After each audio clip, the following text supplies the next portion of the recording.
He left my mother 5% of his wealth, another 20 million shillings. And since my mother is dead, my late brother, because he trusted me, had put in his will that I hold my mother's shares in trust. So that is another 20 million shillings in my account. Again, my late brother left me another 4% to hold in trust of the children of another brother of ours who is deceased, the late Dr. Friend Wachira Gachagua, whose children are in South Africa. And another 16 million shillings was put in my account.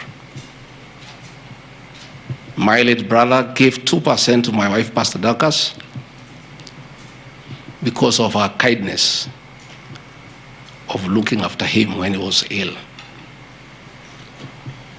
All this money that has come to me from a dead brother, I'm being told are proceeds of crime. I want to confirm to the people of Kenya tonight that no company owned by my children has ever done business with the government, and I'm demanding for proof from the Honorable Mutuse or anybody else linking the Rigathi Gachagua family with business deals with the Kenya government.